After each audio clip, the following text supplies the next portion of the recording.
Hello viewers, welcome to the math class. Today we shall be solving this math Olympiad question. Before we proceed, kindly subscribe to my YouTube channel. So in solving this, we have that our a raised to power 3 plus a raised to power 2 minus 36 equals 0. So we are going to look for the root of the equation of a. And from here, when we substitute in a equals 0, 1 and 2, we can see that we're not going to get 0 here.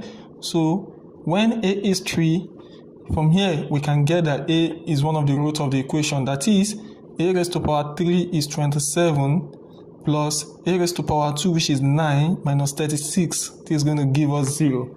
This shows that a is one of the root of the equation.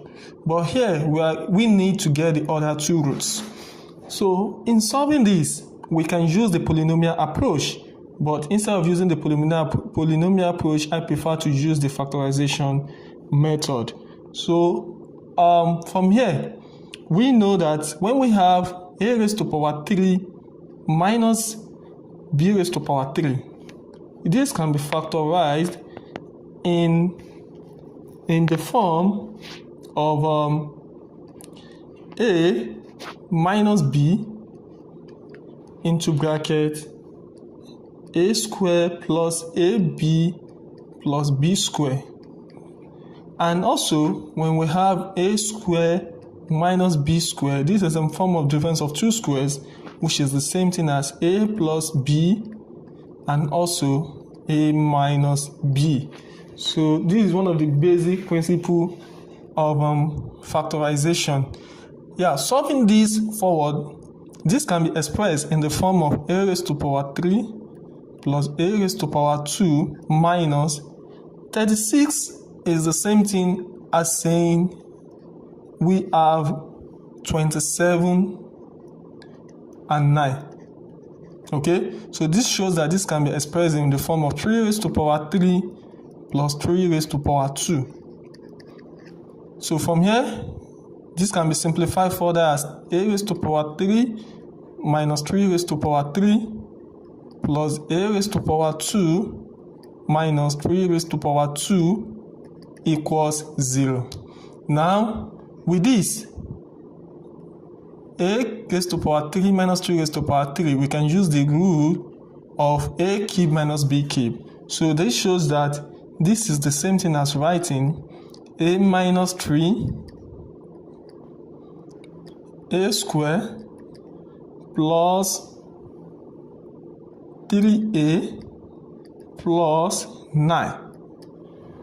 And also for this second part, which is a square minus 3 square, we're going to use this rule of a square minus b square, which is the same thing as saying we have a plus 3 a minus 3 equals 0. So with this, we can see that a minus 3 is common to both sides, which can be factorized out. So here I'm going to have a minus 3 being factorized. So we are left with a squared plus 3a plus 9, okay, plus a plus 3, which is equals to 0. So from here, we can solving what is inside the bracket here. So I'm going to have a minus 3.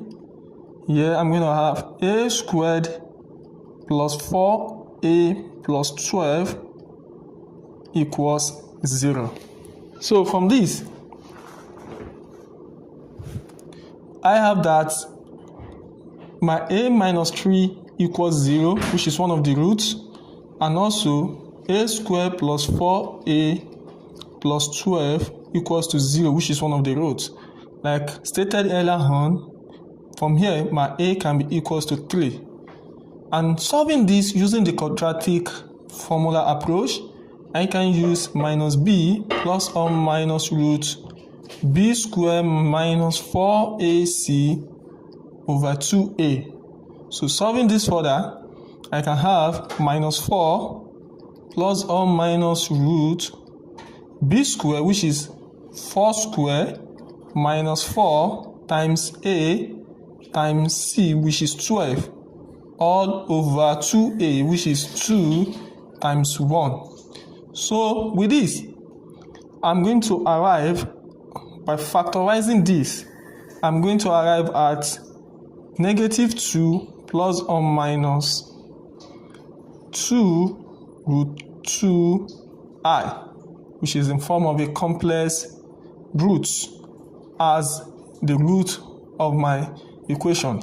So finally, I can say that my a equals 3, that's the first root, and also my a can be said to be negative 2 plus 2 root 2i, and lastly, my a can be negative 2 root 2i. Thank you very much, and please don't forget to subscribe to my YouTube.